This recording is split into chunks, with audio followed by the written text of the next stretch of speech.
William McGregor, the father of league football. He never actively played the game, but he did love it. In 1888, this portly, bearded Scot had a simple but inspired idea: to create a competition which would be challenging for those taking part in it, entertaining for those watching. For 100 years since that moment, the Football League Championship has done precisely that. Great managers have come and gone, great characters, and most of all, great crowds. For the game of football belongs to the people.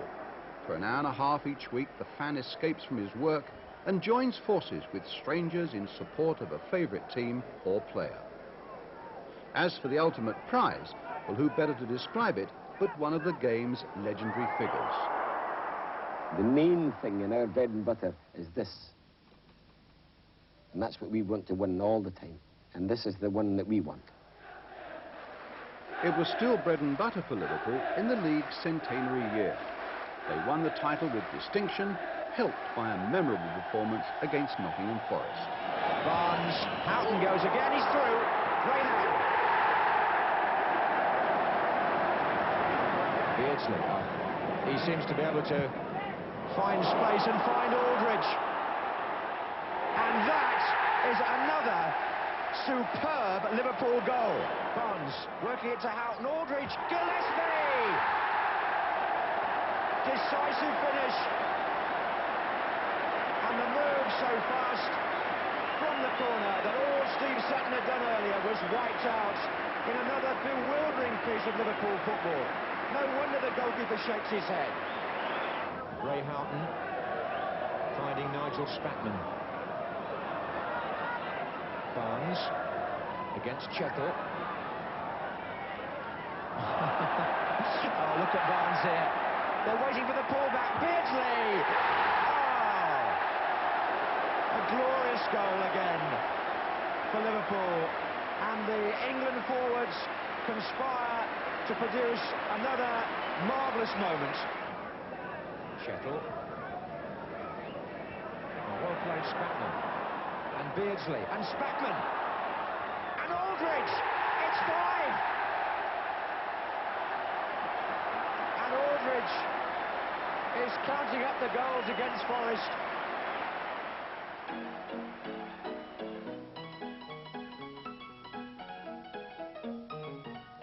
Even before Will McGregor came upon the scene, the game of football was attracting sizable crowds.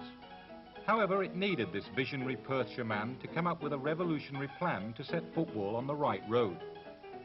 In the spring of 1888, McGregor chaired 2 meetings, one in London, one in Manchester, which led to 12 existing clubs being formally invited to become members of the league. 6 of the clubs came from Lancashire, 6 more from the Midlands area. No southern club received an invitation simply because there was no professional football south of Birmingham. In the year that McGregor became the league's first president, Victoria was Queen of Great Britain, Florence Nightingale was still nursing, W.G. Grace was captain of England's cricketers, and John L. Sullivan was the last bare-knuckle heavyweight champion of the world. The early days of league football offer a sharp contrast to the game we know today. Look, for instance, at the long shorts and the heavy boots worn by the players of Tottenham and Chelsea.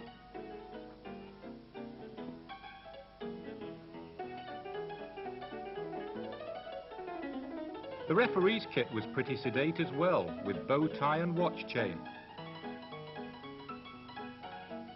As for the action, well, it looked pretty crowded and stationary in comparison to the modern era. Of course, the objective has always remained the same. Preston North End were the first champions and completed a League and FA Cup double without losing a match. Aston Villa emulated Preston's double feat in 1897. They went on to win the championship 5 times before the turn of the century. Newcastle United were the outstanding side in the early 1900s. They won the league championship 3 times in 5 seasons and reached the FA Cup final 5 times in 7 seasons. Among the huge crowds they attracted to St James's Park was one important politician of the age.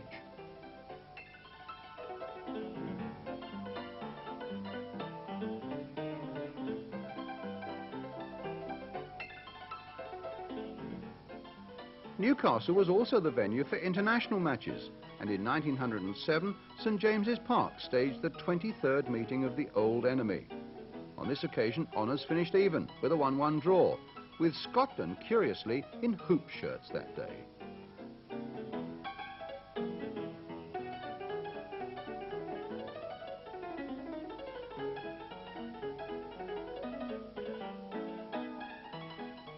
Steve Bloomer's 353 goals in 598 league games made him an early legend.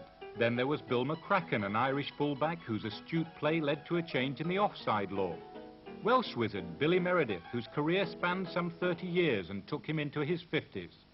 The biggest early character, literally, was Billy Fatty Foo. The Sheffield United, Chelsea and England keeper was 6'2" and weighed in at an agile 22 stone.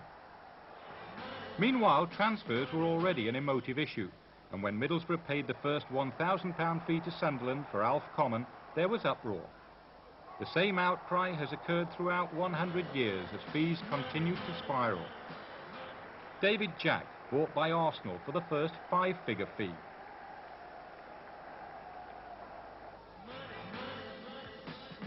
Little Bryn Jones, another Arsenal signing, left Wolves for £14,000.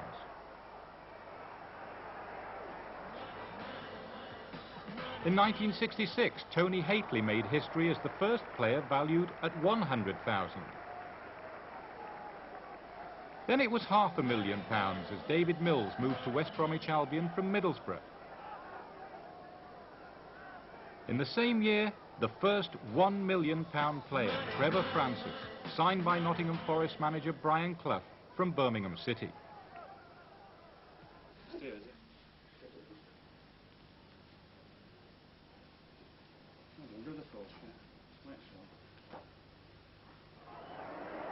By now, good players were at a premium. £1.5 million was the price asked of Manchester United for Brian Robson, the West Bromwich Albion midfield star. There it's going to come to Robson. All through a crowd of players and in! £1.9 million became the new British record fee as little Peter Beardsley joined Liverpool from Newcastle United. And then the £2 million barrier was broken in the league's centenary year when Paul Gascoigne's potential led to Spurs agreeing that fee with Newcastle. In for Gascoigne, and the shot is on. Oh, that's a gem! Paul Gascoigne!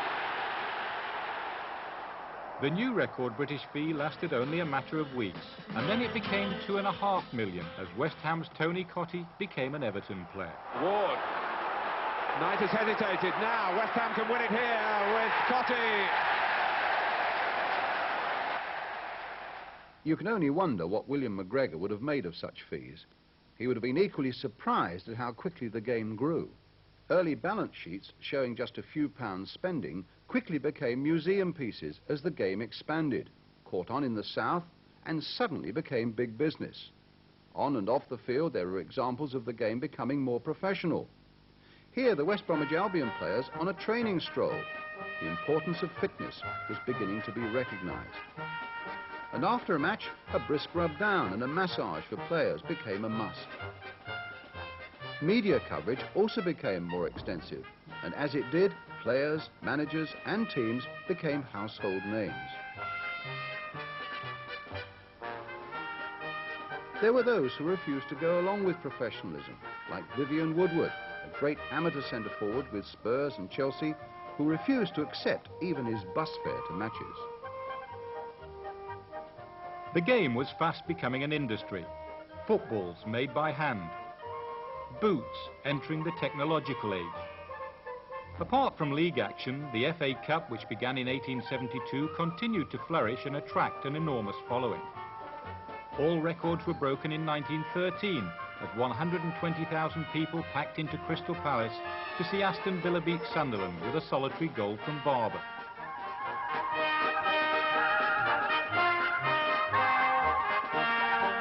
The game continued to flourish for 2 more years. Sadly, the Great War then brought the progress of the game to a halt, at least temporarily. The fact that half of the country's professional players joined the forces was reflected in the representative games played between 1915 and 1919. On the restart, there was more expansion and change. The first and second divisions of the league were increased to 22 clubs each, and within a couple of years, 2 third divisions were added, first south, then north. On the field of play, there were changes as well, with an alteration in the offside law in 1925.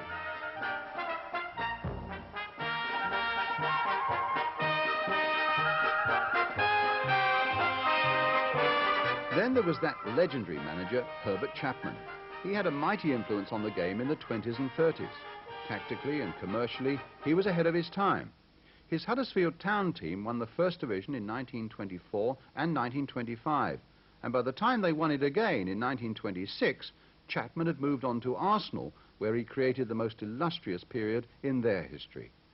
Chapman stood astride the 20s and 30s, and so it was appropriate that his 2 teams met in the Cup final of 1930. This Huddersfield side, unused and faintly embarrassed by the newsreel cameras, were truly the Liverpool of their day. Meanwhile, Arsenal, now under Chapman, won that 1930 final. He had so much talent to name. Will be made to appear at Wembley on April the 26th. Tom Parker, our captain. Joe Hume. Bill Seddon. David Halliday. Edris Hapgood. Charlie Jones. Alf Baker. Clifford Baston. Under Chapman, Arsenal won the First Joey Division Williams. title for 4 years out of 5, 1931, 33, David Jackson. 34 and 1935. And in the missing year, 1932, they were runners-up. Alec James.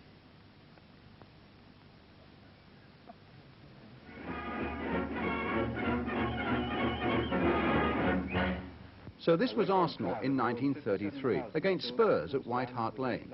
The crowds were growing all the time.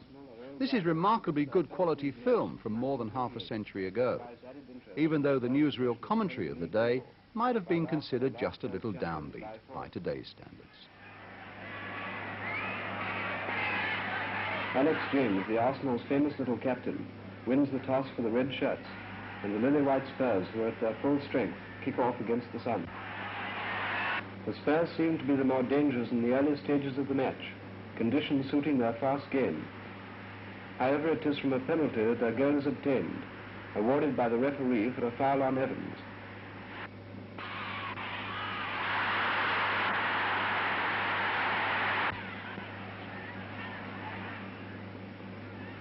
Chapman died in 1934, and he didn't live long enough to see Arsenal's 3rd successive championship win.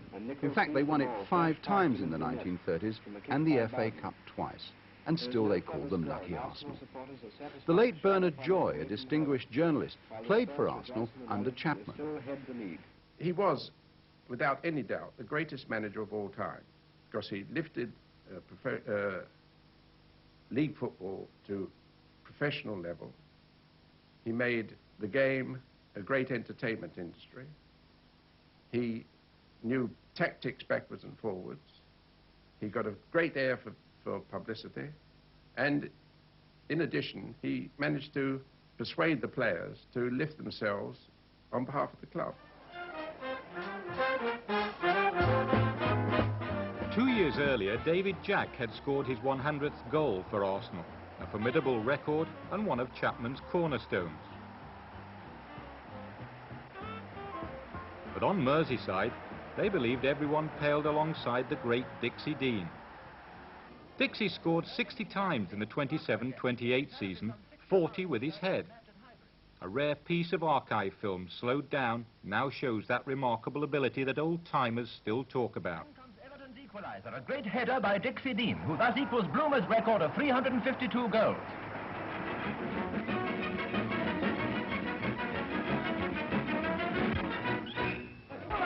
And here he is again in a match against Chelsea at Goodison Park.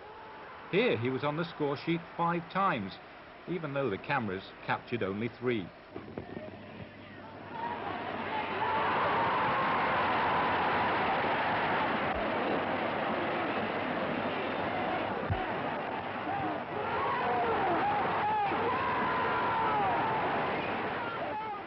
Mind you, Joe Payne scored 10 for Luton against Bristol Rovers on Easter Monday in 1936. One Saturday in 1935, Ted Drake of Arsenal scored 7 First Division goals against Aston Villa. While amongst goalkeepers, Frank Swift, an amiable giant of a man with Manchester City, had few equals.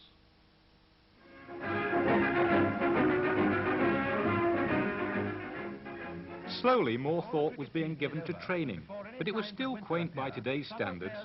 This is Liverpool at the start of the 1935 season. They must be trying to get their weight down. It would be more pleasant to bask on some sunny beach, but there's a cup to be won, and it's the only dribbler who gets the goals. Some of the training is almost juggling.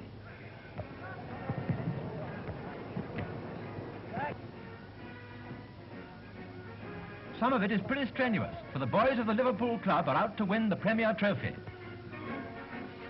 Football shadows are cast across the cricket pitch, and scenes such as these at Wolverhampton are being enacted all over the country. The long-suffering footballer is training and perspiring in readiness to thrill the crowds in the coming season. The Wolves have a novelty. At Wolverhampton, they invented a kicking machine. To this day, it's hard to work out just what that was meant to do. So things were moving on, but not so far as playing kit was concerned. West Bromwich Albion players, like all others, would be asked to drag these massive shin pads round the pitch for 90 minutes.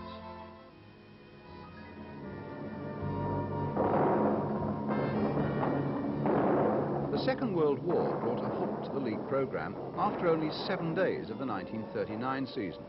Football was played regionally, and Wembley still hosted a few top games. A Wembley close-up. Ted Drake of the RAF changes into the Arsenal uniform before the Football League South War Cup final. And Sergeant Dennis Compton, another star from the Arsenal constellation. George Allison, their manager, looked him over with a glint in his eye, a look of confidence it was. A glimpse of the enemy's camp with Sergeant Major Don Welsh, Charlton's skipper, and some of his team. I wonder if Jimmy Seed felt as confident as George Allison. And when the teams came out, I bet there were darn few among the crowd of 75,000 who could have guessed a score of 7-1 for the gunner.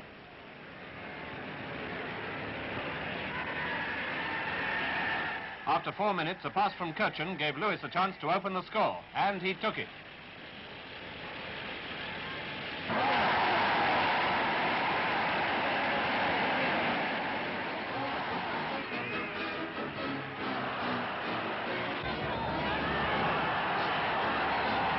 It was the first of 4 goals he was to score during the match, and about 5 minutes later, Dennis Compton beat Hobbins with a good one to put Arsenal 2 up.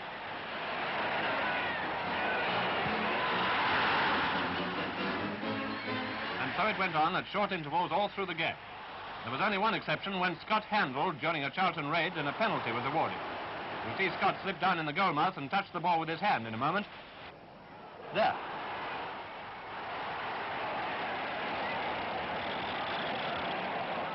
Green took the kick.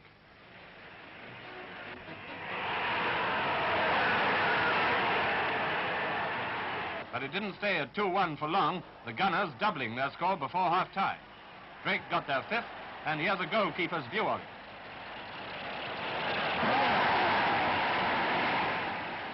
It was hard luck for Charlton that their first appearance at Wembley should have been the occasion for a record total of goals against them. There was a 6th goal and then a 7th, and this is Lewis scoring it.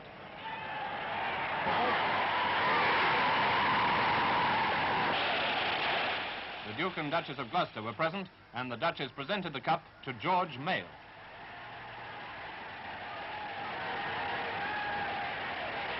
Some grounds like Highbury, this is the bomb-hit North Bank, felt the full force of it all. Many footballers, their careers short at the best of time, lost the best years of their sporting lives, and some lost everything. As the war came to an end, grounds were repaired. Football entered a boom period. In 1946-47, 25 million fans came back to football. The next season it was 40 million, and the season after that, 48-49, it was nearly 42 million. Liverpool were the first post-war champions. It was a bitter winter, but the Cops certainly had plenty to cheer. Jackie Balmer was one of their heroes. Centre-forward Albert Stubbins had been bought from Newcastle, a formidable goal scorer. And some say the greatest ever Liverpool player, Billy Little, was in wonderful form. But look what was happening at Charlton. Newsreel cameramen, well, movie-tone cameramen to be precise, recently took a hand in the training of a soccer team. It was Charlton Athletic's own idea. They weren't satisfied with their form, and they chose the occasion of their meeting with Burnley, whom they defeated in last year's cup final, to have a film made of the entire match. Football strategy, tactics and individual performances all were faithfully recorded by expert cameramen. Don Welsh, last year's skipper, and Jack Ramsden of Movietone made technical notes during the course of the match, and from many angles our cameras carried on with the important job of filming Charlton in action. Every tackle, every pass was put on record for future reference. And when you come to think of it, what better way could there be of showing players just where they went wrong? Later, Charlton went to a cinema to see the result of this experiment in soccer training. Afterwards, Jimmy Seed, Charlton secretary-manager, and Don Welsh looked through sections of the film and emphasized certain points with the team, which then had a practice. And what about the result of closely studying Movietone's film? Well, Charlton certainly showed impressively improved form against the Wolves.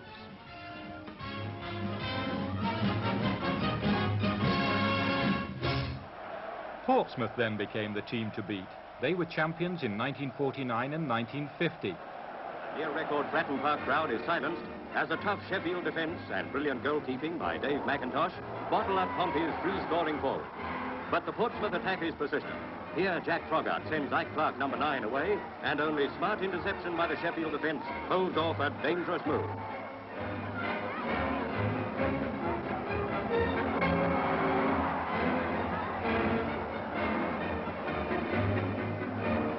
Sheffield's first-time methods pay their reward, and skipper Eddie Quigley puts them one up. Ex-Marine Len Phillips, number 10, is the hero of the home team's attack. His clever move brings about a corner, and with the crowd ready to cheer, young Peter Harris heads in the equaliser.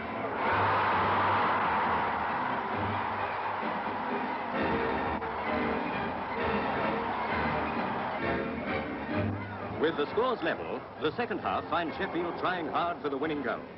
But a defence as resolute as Portsmouth's is not easily beaten twice in one match. With goalie Butler on top of his form, backing up a brilliant team, Pompey hopes of winning the cup or the league or even both may well come true. But even their most ardent fans will admit that a lot of luck helped Len Phillips slam in the winner and send Portsmouth into the next round. While Portsmouth were winning the title in 1950, Spurs were winning promotion to Division 1. And as the crowd swarmed to White Hart Lane, Spurs then set about going one better and winning the First Division title, which they did in 1951.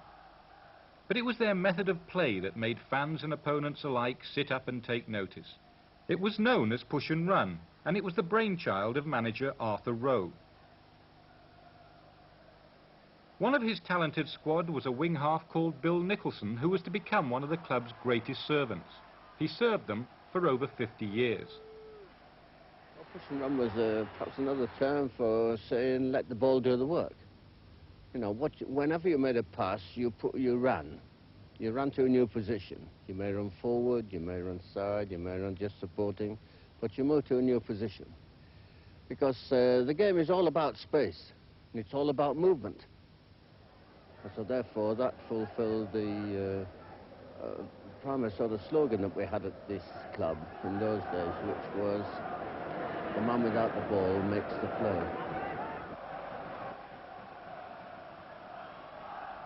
10 years later, in 1961, Bill Nicholson was still in the picture, now in the front row as manager. He created the team that surpassed even the great push and run era.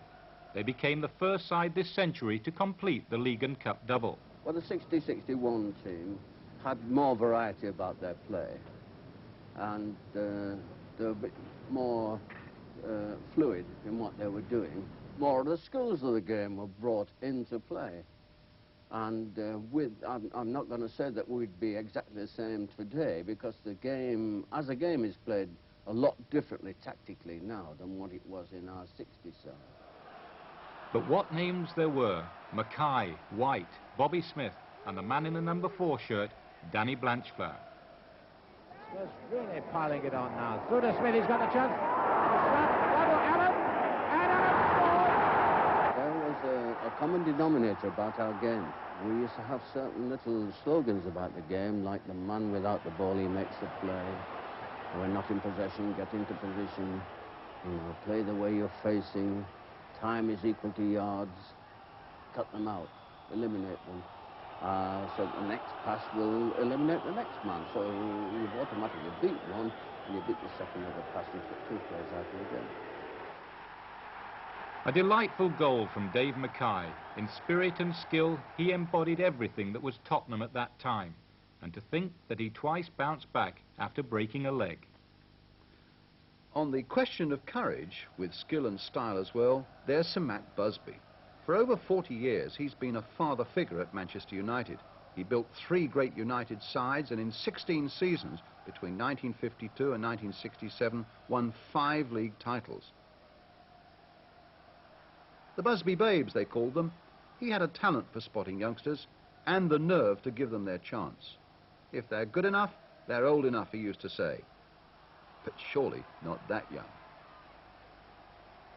They won the Cup in 1948, and after being runners-up 4 times in 5 years, they finally took the championship in 1951-52, when some of the older players, like Carey, Pearson, Downey, Rowley and Coburn, had been joined by Roger Byrne and John Berry.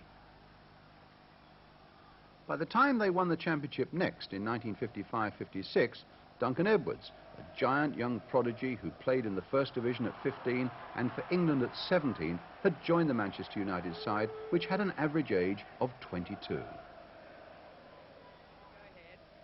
Once again, the dark shirts. Attacks, Scanlon taking it forward. Comes Varlett. Varlett with the ball going through. Varlett shoots. Varlett's about to shoot. He's put it past. He's gone wide. They clinched the championship 3 matches from the end, when they came back from behind to beat Blackpool at Old Trafford. Now down 10 men. Tommy Taylor having gone off, put Duncan Edwards up at centre forward, throwing everything on the attack. And there's Berry getting them going. Berry number 7 with the ball. Still United on the attack. And there's great chance there for Violet. This time it's a penalty. There's Roger Byrne to take the pen. Berry took the penalty, and that makes the score 1-1. Pegg with it out on the left wing. All the United forwards up. Violet. Cross to Berry. It comes on the right wing. Blackpool defense trying the offside game. Berry going through with it by himself. Cross it comes, and Palms made a perfect hit.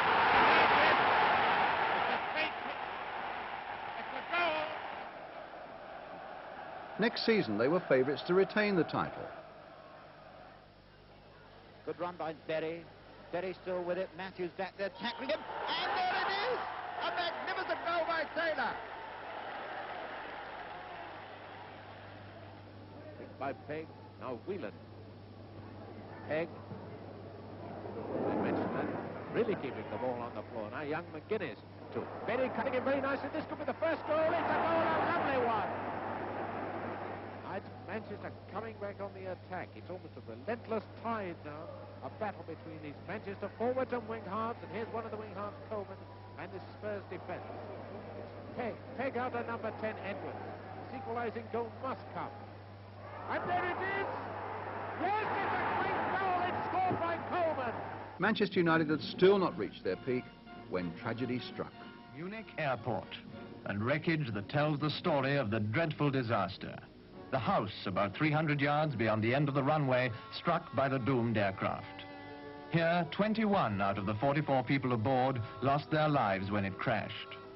As the news of the disaster became known, Britain was appalled. Among the fatalities were 7 members of the famous Manchester United team.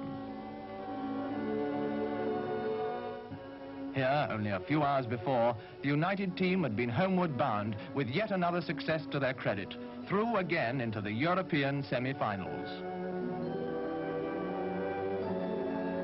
Football grounds throughout the country flew flags at half-mast, and football fans wore tokens of mourning. Players, black armbands, tributes to the men of Manchester, sports writers, and all who died.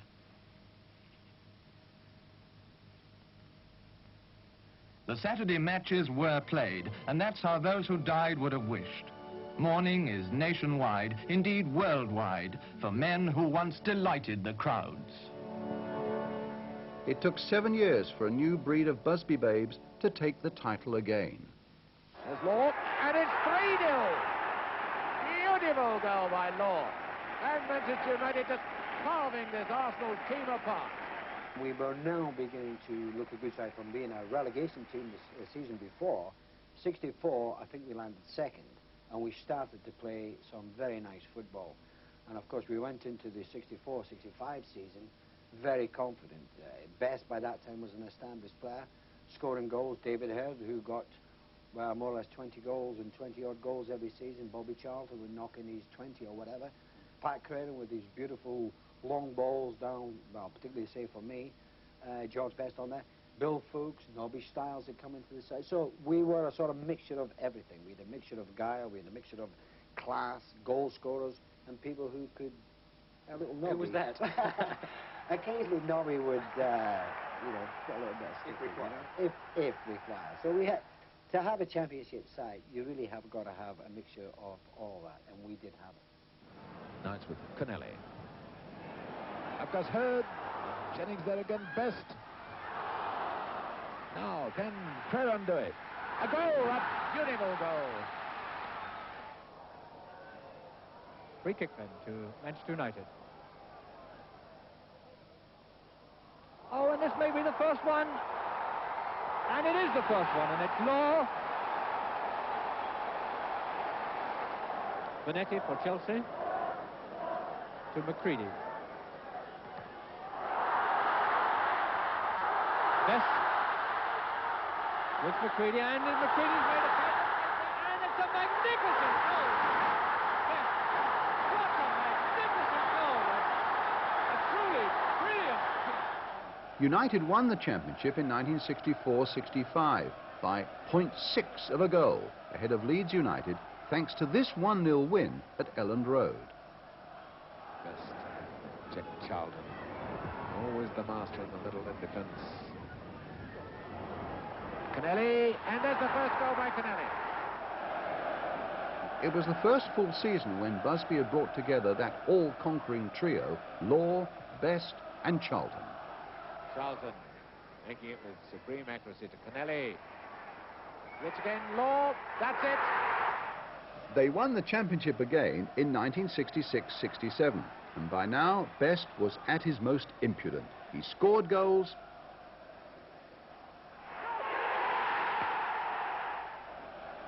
and he made them too. Hurd.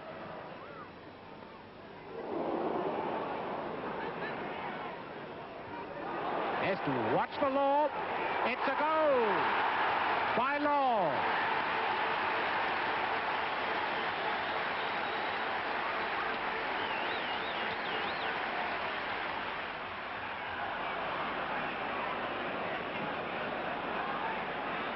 There's Best. There's a goal. He's hit the post.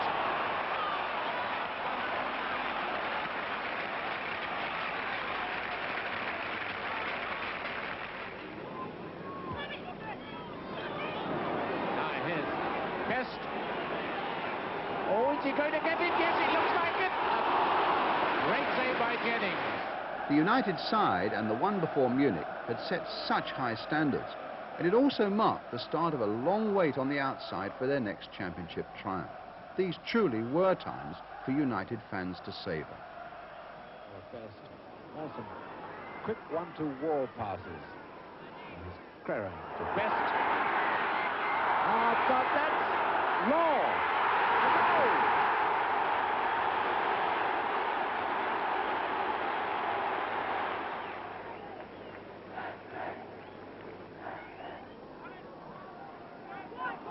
Charlton, you'll notice the number 10, Harris, for Burnley is playing almost a defensive role. A beautiful goal! Oh, that was one out of the blue by Hurd.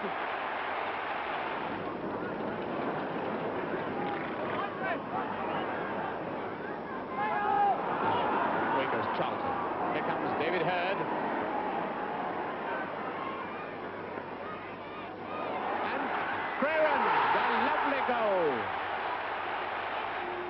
Styles. Charlton.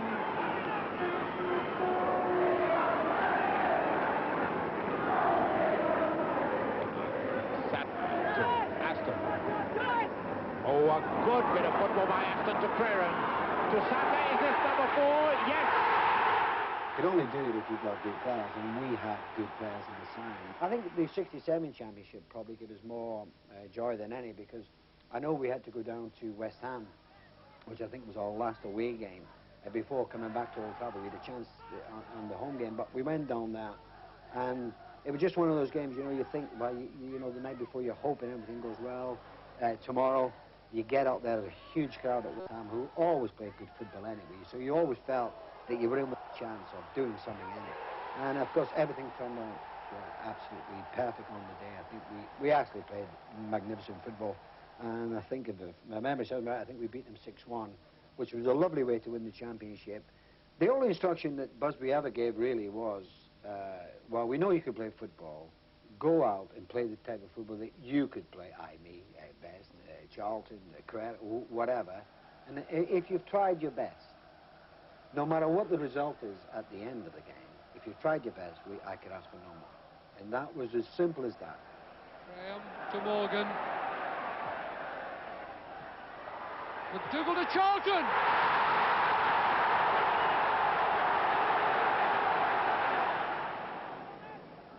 Best helping it on for Law. Law turning well. But O'Neill to George Best again. Getting past Robson. Still with Best. Getting one go and a goal! George Best then. And on the far side, Creran. Look at that for a pass as well. What a superb pass by Charlton.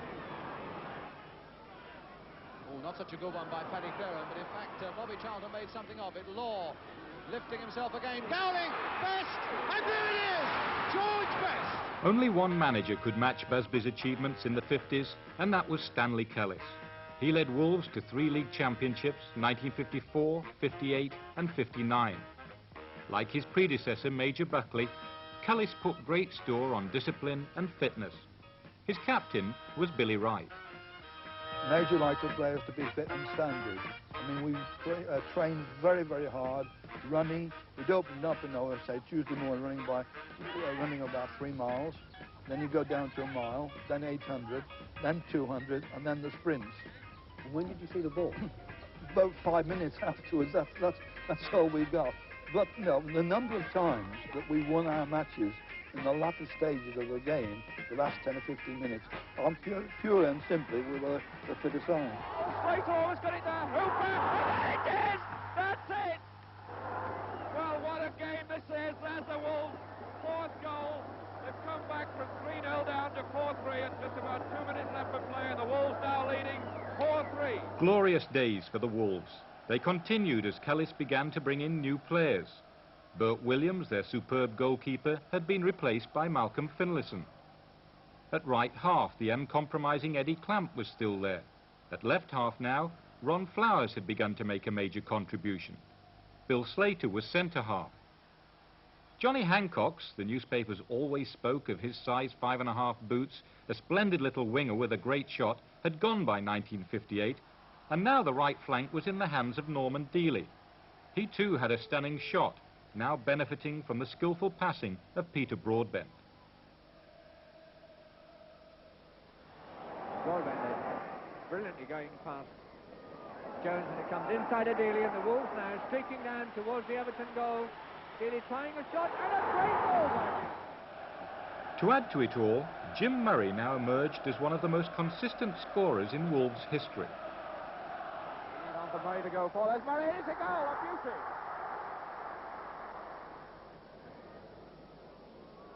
And a lovely corner, a great goal by Murray.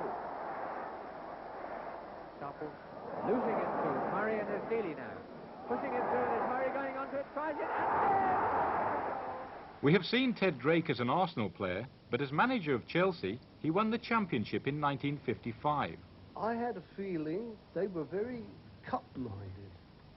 I said to the players, I would like to win the cup, of course, but I would dearly love to win the league. And win the championship they did in 1955.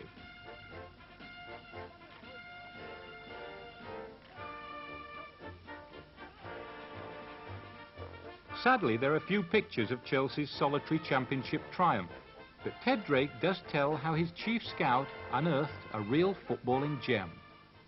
And he phoned through this time, and I said to him, we've gone down to Manchester United 6-5. And I said, Seamus have got 3, just imagine. And before I could say another word, he said, now don't worry at all, Governor, I've got a better player than any of those. And you know who it was? Jimmy Greaves. Ted still regards Jimmy as one of England's greatest ever forwards. He still holds Chelsea's record of 41 First Division goals in the 1960-61 season. Another club with a solitary post-war success were Burnley. They took the title in 1960. Managed by Harry Potts, they were a team of unsung heroes, but in John Connelly, they had a winger of international quality. Throw in there, flick inside by Pointer. Pilkington onto it, hooks it high back across the goal. It's Connelly. Can he get it in? And it is it, yes.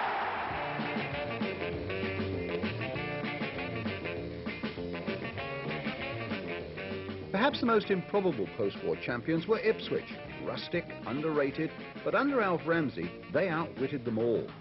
They became only the 4th side to win the 2nd Division and 1st Division championships in successive seasons. And for East Anglia, these were truly the swinging 60s.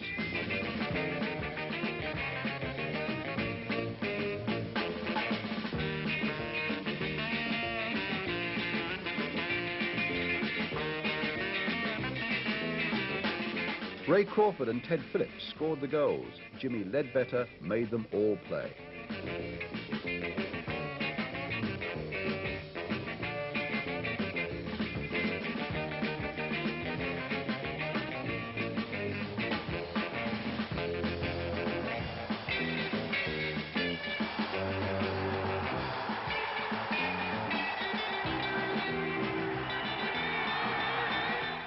Manager Alf Ramsey was to go to even greater glory with England in 1966, and through it all, he kept his feet firmly on the ground.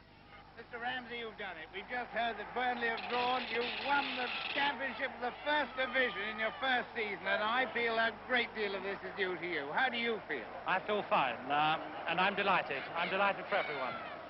Like Ramsey, Joe Mercer was one of the few to win a championship medal as a player and as a manager. Joe's managerial success came in tandem with Malcolm Allison at Manchester City. Doyle's going up for it. And it's there by Bell! Oakes again. Now Summerby. To Tony Book. Doyle coming forward. City so full of confidence at the moment, as you would expect. Bell going right through. Bell, number 2, Colin Bell.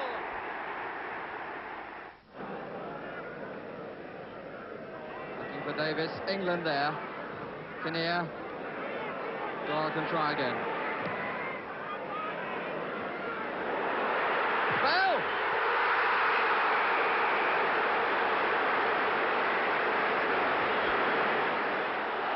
Summerby clear, but only Davis up with him. Now Lee, if he sees him just behind the attack. Summerby!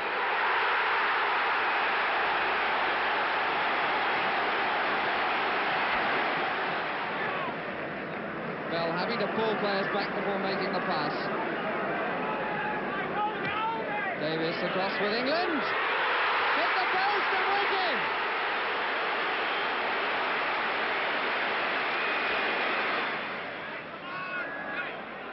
Jeffries, Lee.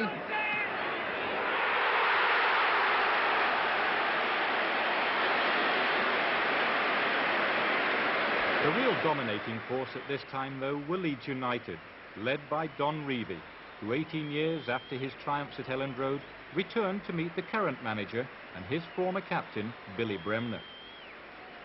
Leeds weren't the best-loved team, but they were ultra-professional and, make no mistake, took team play to a new level. On the way to the Championship that year, they beat Liverpool.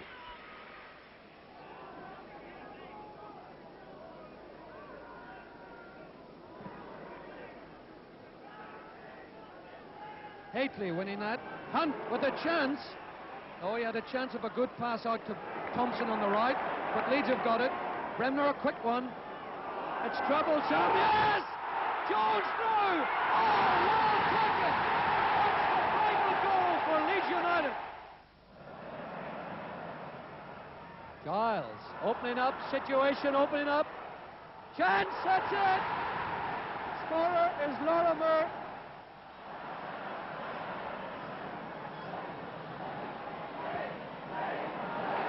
That's it!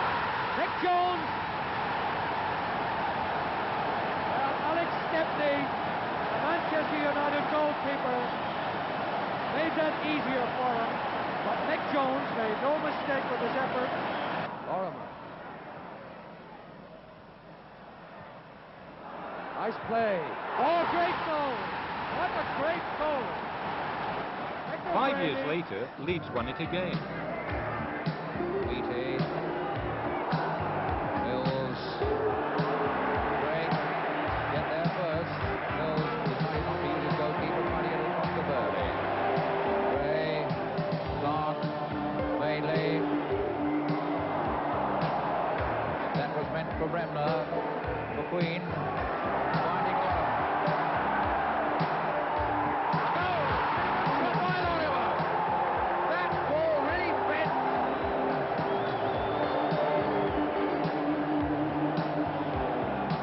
Lorimer, who's already put one bullet away. 1, 2, 3, 4, 5, 6 men, Wall and Clark. What a save! Bremner score. Bremner makes it 2. It's 2-0. Carini.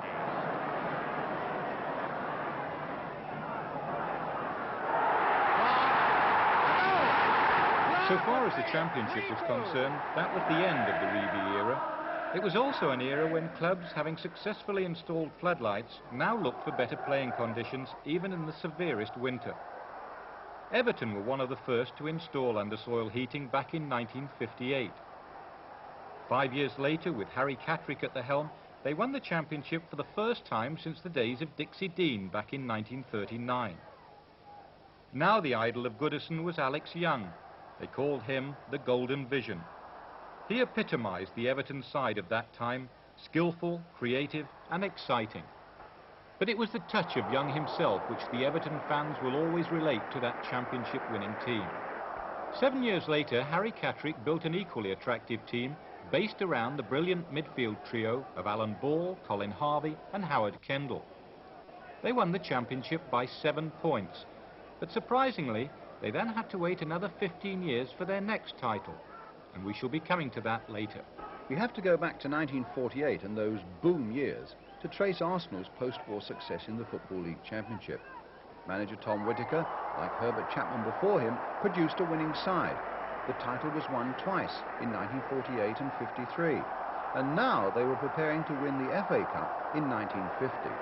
Their skipper was Joe Mercer, who trained alone where he lived on Merseyside. He too has been keeping in first-class trim, of course. The others are at Brighton. Golf, I need hardly mention, is only a sideline. They certainly mean to run as far and as fast as Liverpool at Wembley. The Gunners, indeed, are just as determined to win the Cup as their rivals in the north. Obviously, fitness and strong nerves, in addition to class football and real teamwork, will play a big part in victory for either side. Their manager, Mr. Whittaker, does the honours. I'd like to introduce the team to you now. Wally Barnes, Ian McPherson, George Swindon, Laurie Scott, Jimmy Logie, Archie McCauley, Raymond Daniels, Lionel Smith, Leslie Compton, Dennis Compton, Ted Platt, Freddie Cox, Reg Lewis, Don Roper, Dougie Lishman, Peter Goring, and our trainer, Billy Milne. But perhaps Arsenal's greatest days since the time of Herbert Chapman and the 1930s came in 1971. when a team without stars was welded together by their former physiotherapist, now manager, Bertie Mee, and his coach, Don Howe. They became a resilient side, wholly professional, and so difficult to knock out of their stride. Redford on his own.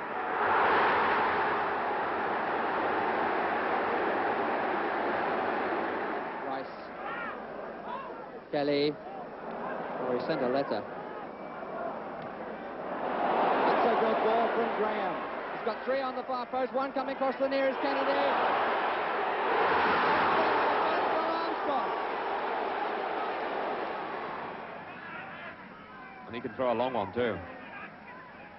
Kelly.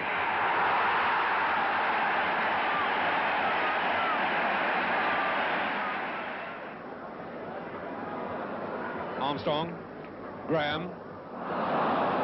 It's Wilson now to Munro. Off. And they went to Sal's, that Story.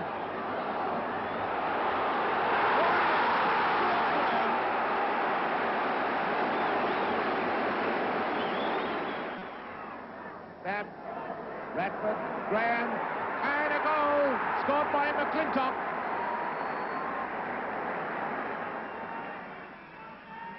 Armstrong. Redford. Yes, Kennedy!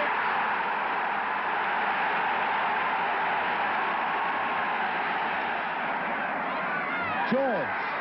He's done it! But what a championship finish. 5 days before the cup final, they went to their oldest rival Spurs, knowing that they had to win or draw 0-0 to pip Leeds for the title. Ray Kennedy, here, saw that they won it with 8 minutes to go. And within a week, skipper Frank McClintock had also picked up the FA Cup at Wembley, the 4th double in the game's history. Enter Derby County and Brian Clough. You are a bloody disgrace! Hey, Buzz! For missing the target from there, you want bloody shooting! Oh, it's crap! Oh, it's bloody rubbish! It's rubbish! But how do you react, though, when someone, you know, from your playing staff comes in and says, boss, I think you're doing this wrongly? Good. Well, I ask him which way he thinks it should be done. We get down to it, and then we talk about it for 20 minutes, and then we decide I was right. First of all, I think we've got more skillful players than you to take corners, and secondly, you're one of the best in the club. Get in there. That's what I pay you for. One shot there is Robson. Steaming away all on his own. Could try one here, certainly. And he scores! What a goal! John O'Hare, inside McGovern, a good ball. Good tidying up then by Flynn.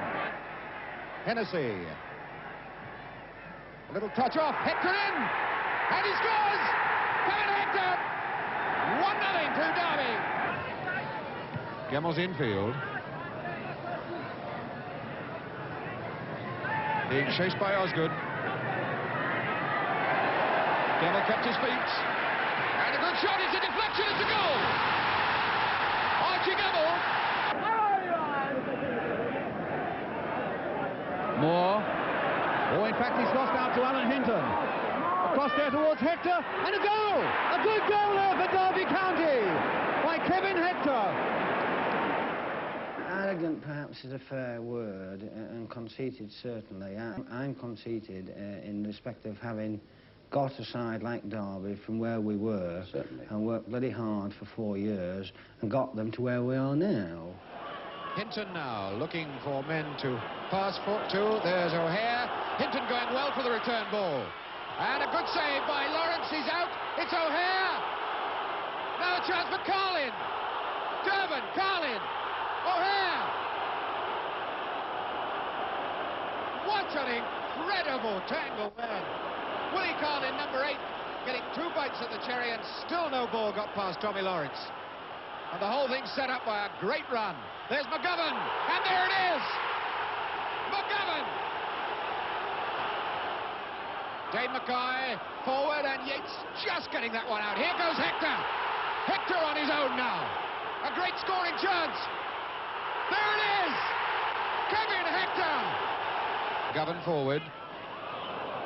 Durbin a bit lucky, and that's a great ball for Hinton. Hinton. And a chance for number 10, Hector! Kevin Hector! Oh, what a beautiful goal!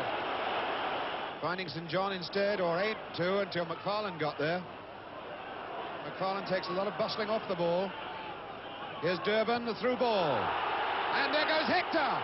This must be a goal! Yes, indeed, it's O'Hare! John O'Hare! 3 years later, Brian Clough had gone. It had been a tough act to follow, but Dave Mackay was the man to do it, and Derby were champions again. Hinton then.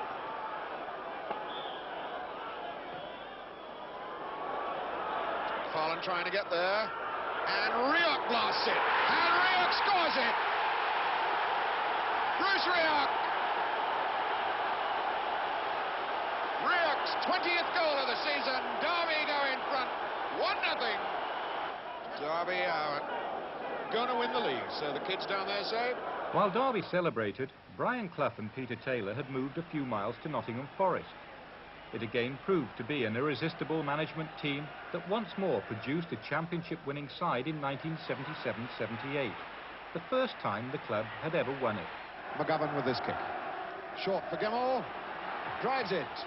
And the chance is there now for Burns. And he's scored. Ken Burns has got the equaliser.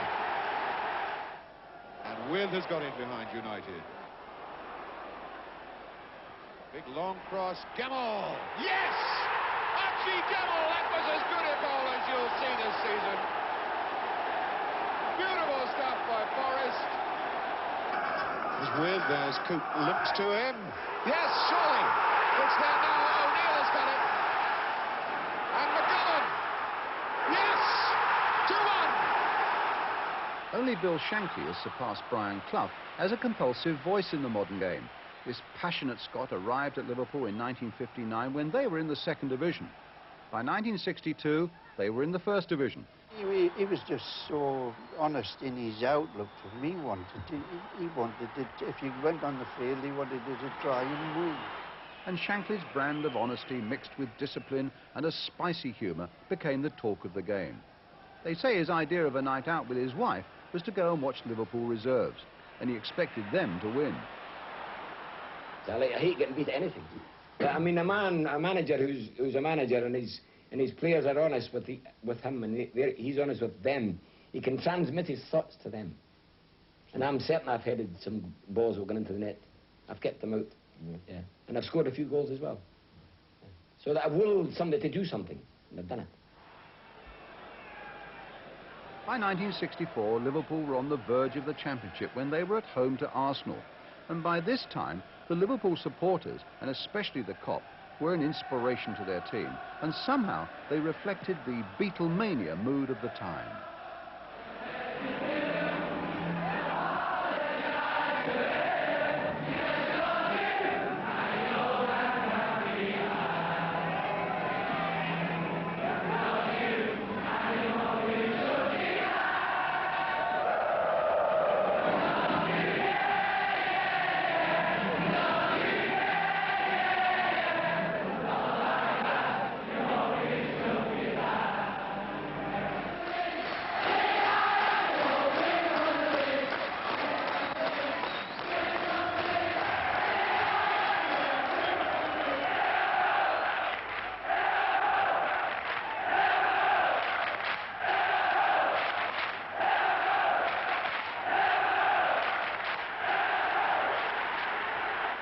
2 years later, with Chelsea now forming a guard of honour, Shankly and Liverpool had done it again.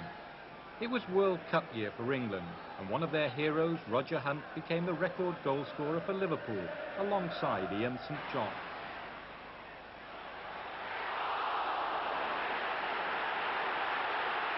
And at the centre of it all, the irrepressible Shankly. He'd used only 14 players in winning the title. There was no happier place than the Liverpool dressing room. Yeah, well, let's hope we could have another one on Thursday. It's a big thing to win the first Oh, wow, yes. Gee, but I think the fact that you beat us here in the Cup was responsible for us winning the league. Yes, it's true, but still, you did well. You're a great side, Will. You deserve it, mate. I couldn't go a better block. Well, we're happy about it, Tommy. It's amazing, even that game today, I mean, we could have lost the game and won the championship. That's true, yeah, sure. But that's not the point. No. Shankly was forever looking forward. He now built another great side with the linchpin Emlyn Hughes. Emlyn Hughes is debatable if he's a better player in the game. Oh, he's got everything. Ability, guts, he's quick, good in the air. You name it, he has it. It's there! John to Hughes. That's another one.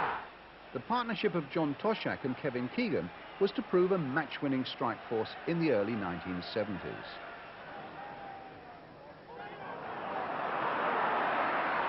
Misdirected headers from both sides, and here's Keegan as Webb misses his kick, gives it to Toshack, and Toshack puts it in.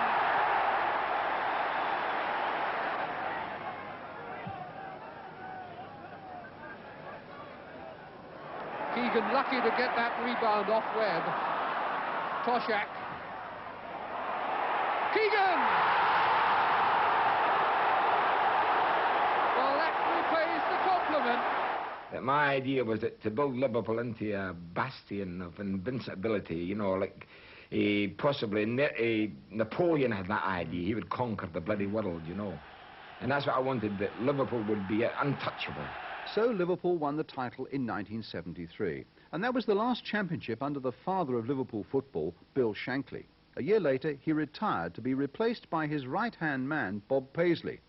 It was always in the back of your mind. You were trying to follow a legend. Now, if some thought Liverpool's golden days were over, Paisley was to prove them wrong. In 9 years, he became, in terms of trophies, the most successful manager in the history of English football. 6 championships, 3 League Cups, 3 European Cups, and 5 Charity Shields. One of those successes was the league in 1976.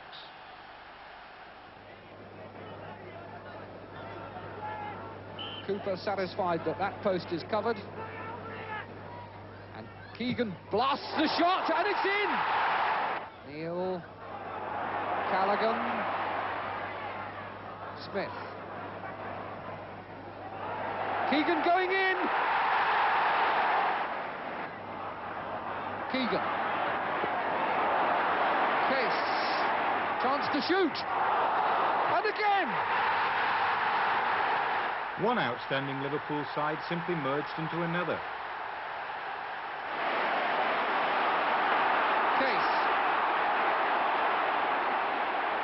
Case wondered about a shot, the ball bobbled, he may still get a chance.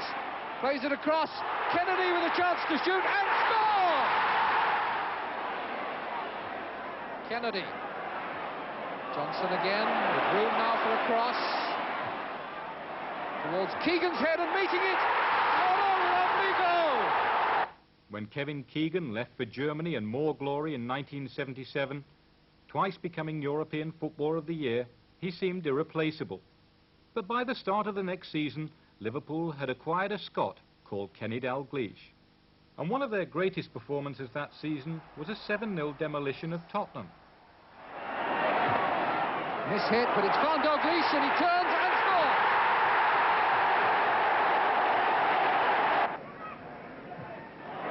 Dermot put in by Highway. And the chest down by Perriman dropped nicely for Dalglish, and now Kennedy. And Souness, can he turn on it? Pulled it back for Case. Dalglish!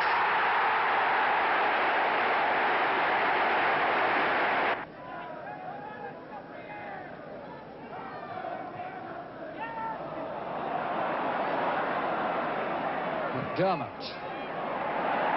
Kennedy at the far post, and in it goes. Johnson on for McDermott.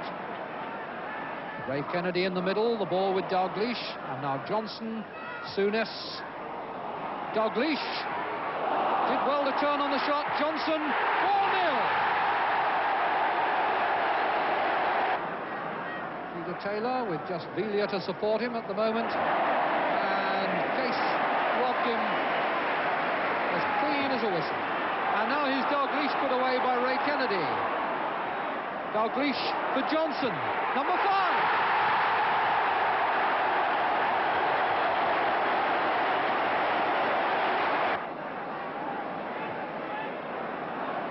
Now Highway. Can he get in on the scoring end? Penalty! And Duncan, having just saved Spurs a goal, looks now as though he's given away the sixth by bringing down Highway. Dane's now on his line, knows that he must keep still. Will Neil put it in the same place again? No, he doesn't.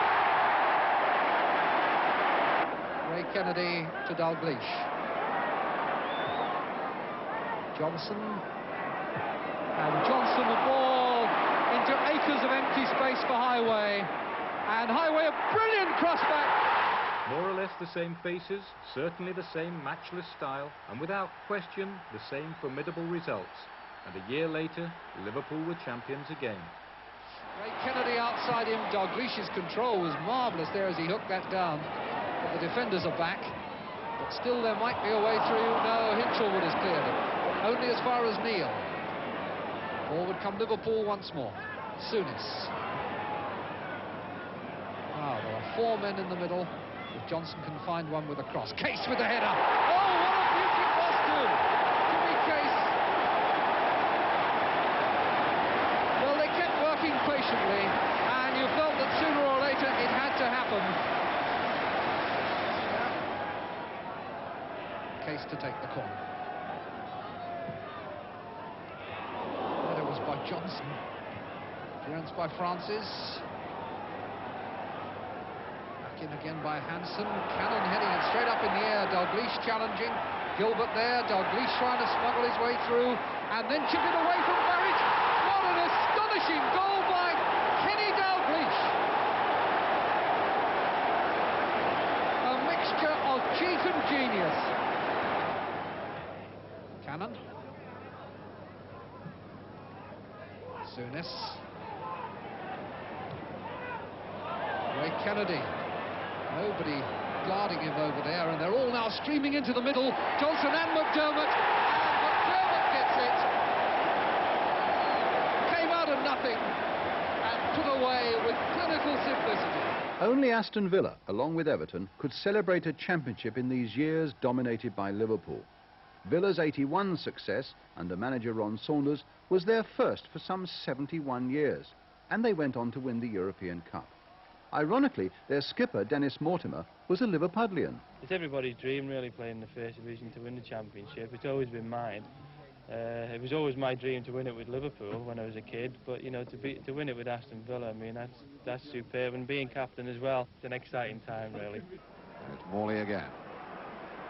Against Anderson. That's a nice-looking... Oh, that was a push, yes, a penalty. Robertson on Bremner. Gordon Cowans scored one penalty against Everton in his last 24 games. He's got that one all right. 1-0, Aston Villa. Oof. Horsford unsure, the referee intelligently allows play on, gives the advantage. It's Morley attacking Anderson and looking for Weir. Yes! A very, very well-constructed goal, beautifully taken. And the referee plays some part in that for giving the advantage so well. But Peter Weir, the scorer.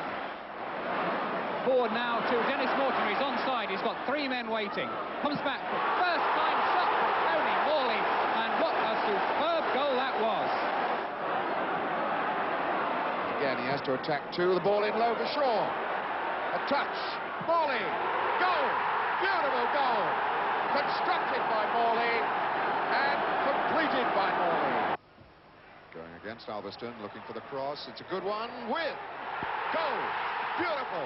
1-0. So we've got Morley, number 11. And Cowans is lurking over in that area as well. Chips it straight in. With. Oh, what a goal! How did he manage to turn 180 degrees and pop that one in? Swain. Good cross. And Weir is going to score. He's done it again, Peter Weir. And Weir. Good work from Weir. Chance now for Gary Shaw. Oh, yes. Shaw doing well for Mortimer as Swain breaks on the right. Geddes coming near post. That's Shaw. That's 2-1 Villa. Mortimer. Shaw through the middle. And it's there. Gary Shaw's done it again. Shaw. Cowans. Great ball through the middle for Mortimer. Can he finish it? He certainly can, with no problems at all. Ball through to Little. Oh, beautiful ball off the Mortimer. Got to drive it. Oh, what a beaut. What a goal.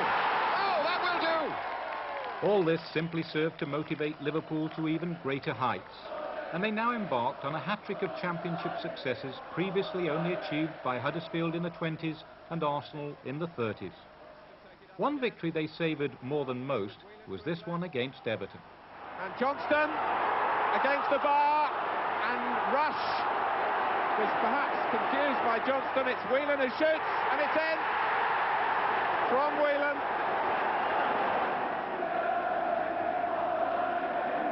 Grobbelaar through the pack, but not getting a solid contact. Sharp! And they have!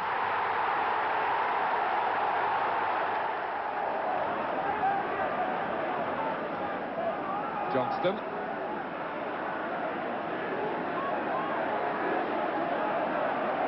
Richardson tussling, so too is Ratcliffe. And it breaks for Lee. And now Dalglish against Ross. Trying to jockey one of those positions that he's so good at. And Souness! Courtesy of Dalglish. Use up some of the 10 minutes that remain. Everton have had more of the ball in this second half. Certainly Liverpool have provided quality when they've got forward, as they do here with Johnston, who salutes the moment that may well have decided the destiny of this match. A year later, in Bob Paisley's last year as manager, Liverpool were champions again. Here's Dalglish finding space on the Liverpool left. Whelan. Well, it's Whelan who will claim the goal. Dalglish, good turn away from Holmes that time. Souness. Well, it's some shot to beat the England goalkeeper from that range. And the flag has stayed down, and it's Mark Lawrenson with a straight run in on goal here. It's 3-0. Johnston with a dummy from Dalglish for Lawrenson. Superb! Souness, and this time it's Johnston against Shilton, who tries to go round him. Still Johnston, and finished off by Ronnie Whelan. And they won the Milk Cup. Such was the esteem in which he was held by the players, they broke with tradition and sent Paisley up those Wembley steps to receive the trophy. This man has won 19 major prizes in 10 seasons as manager, and he finishes up, quite rightly and properly, as a winner.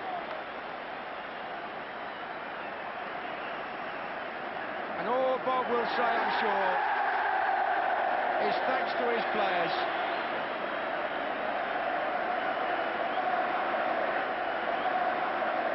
Paisley's successor was the genial Joe Fagan, and he immediately achieved something his masterful predecessor and best friend had not.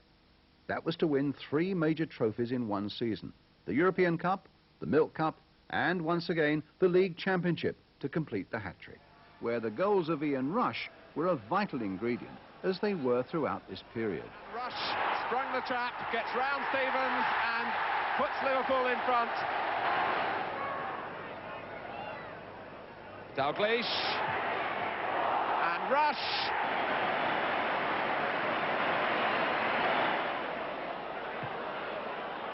Lawrenson for Hodgson to run onto. It's away from Jones. Dalglish. Rush. 4-2. And there you see just why Ian Rush is feared so much. Dalglish getting beyond Arnott. Still Dalglish and Rush.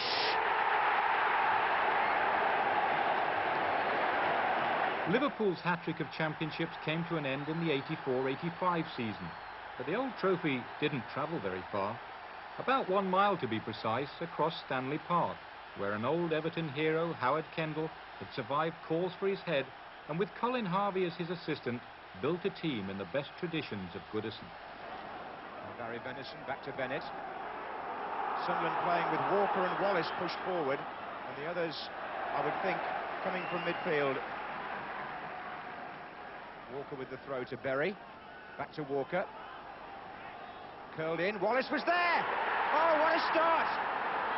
Bracewell. On again for Reid. Well played. Reid's cross. Gray! What a fantastic goal!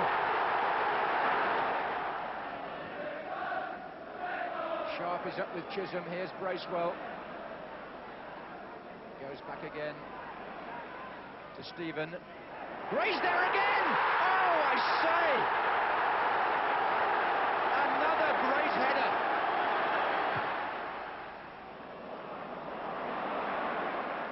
Stephen away from Pickering. Yes! Another superb goal. Bracewell, and they're in trouble, Sunderland. Gray to Sheedy. Off the defender, and in. The Merseyside monopoly continued. Even though Joe Fagan had now left Anfield, he stayed only 2 years as Liverpool's manager, and his surprise replacement was Kenny Dalglish. His response to the doubters? He won the double in his first season. Whelan.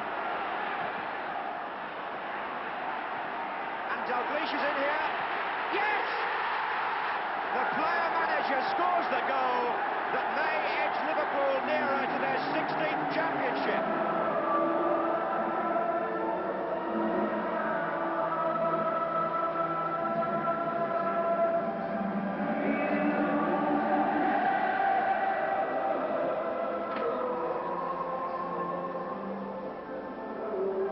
Taking the FA Cup was the final act of another magnificent season. Kenny Dalglish, I think he'll have to build an extension in his home for all the prizes and the presentations and the trophies. What a season for him. The following season, 86-87, Howard Kendall proved that his success 2 seasons earlier was no fluke. His shrewd management once more shifted the balance of power back to Everton. They won the title by 10 points from their neighbours Liverpool. Oh, he's given it away, and Clark is there, and he scores! What a silly goal to give away, and what an opportunist first goal for Everton for Wayne Clark.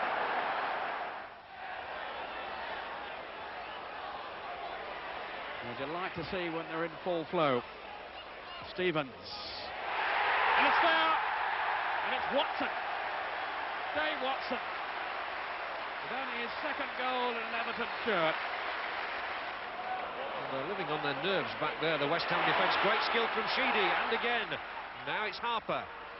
Reid's calling for it, and gets it as well, as Robson really went in with a hard challenge there. Chance surely for Clark to score the first goal, and it's in off the post.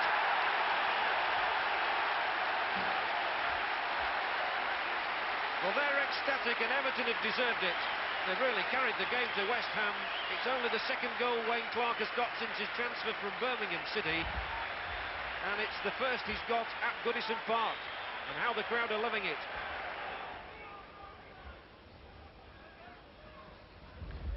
What we don't know, of course, is just how big a part the wind is playing in penning West Ham back. And here's Peter Reid, who's trying to push them back further. And Peter Reid scores an exquisite goal. What a beauty.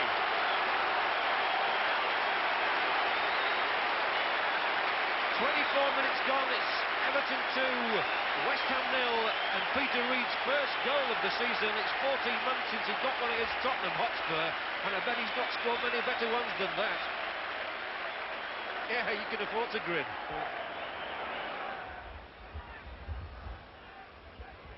So yet another corner, nicely done this time by Harper. Trevor Stephen. Brady treads on the ball. It's just not going right for West Ham at the moment. Stephen again, it came back to him twice there. Still he's going. Now Gary Stevens! What a screamer!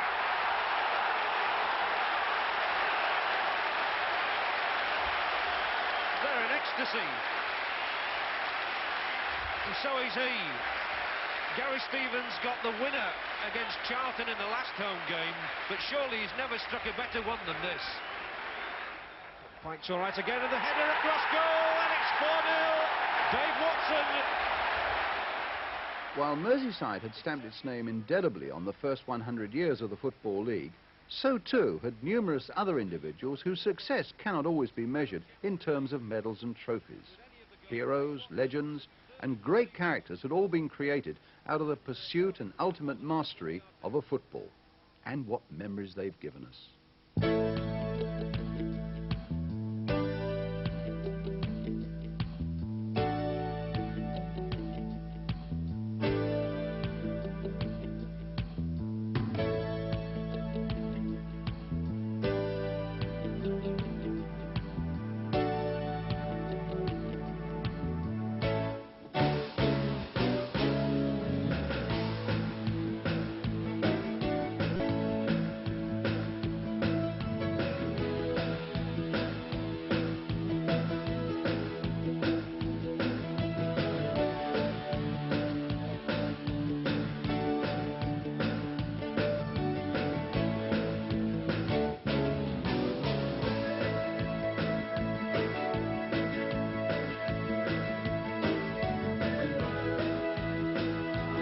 Still up there.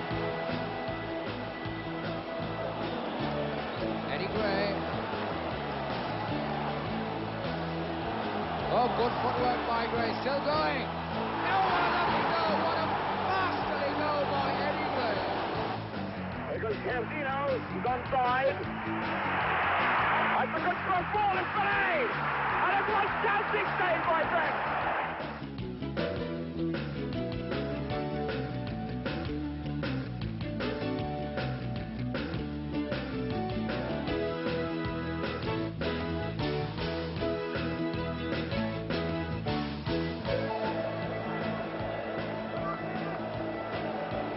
Alexic.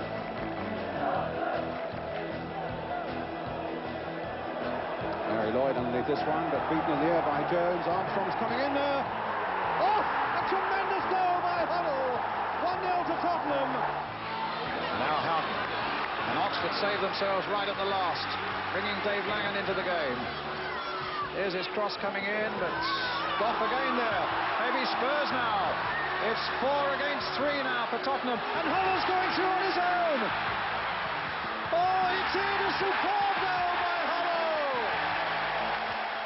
So we come to the Football League centenary season, and it was as though the script had been written in advance.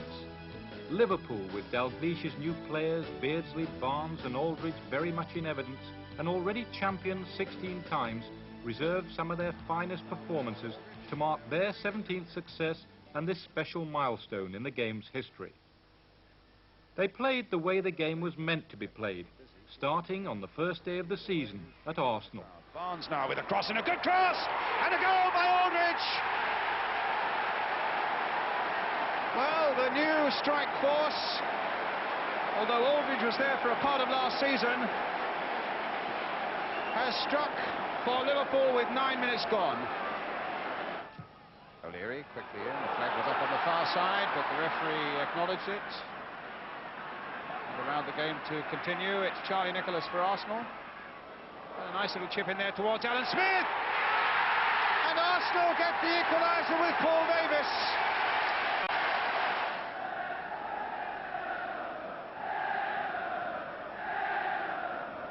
Well, there are 4 Liverpool shirts.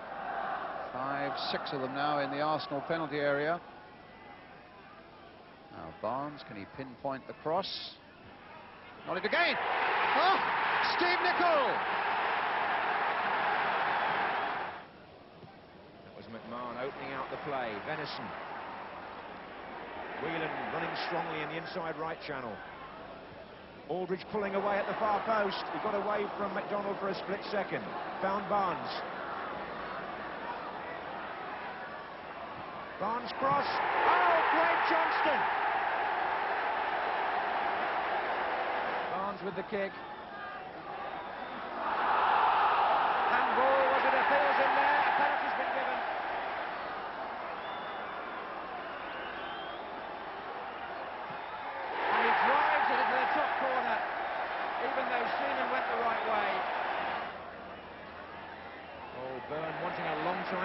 that, he dwelt on it too long. Barnes. And Barnes again. 3.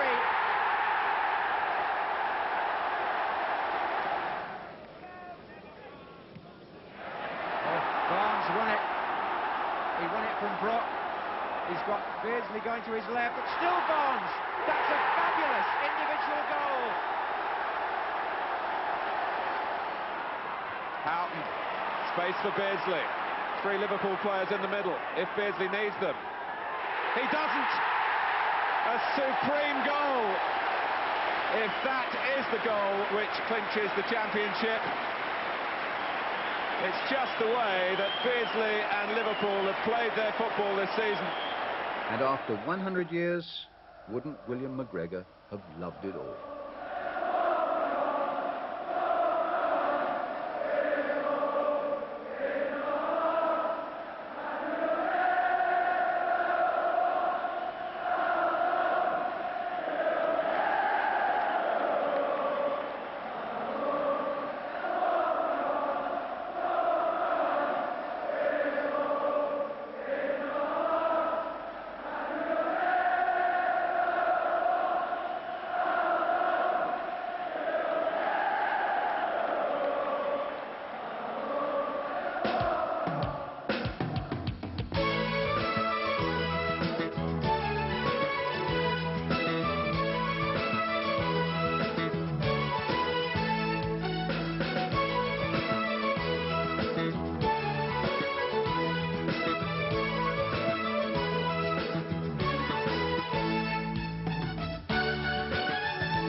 The main thing in our bread and butter is this. And that's what we want to win all the time. And this is the one that we want.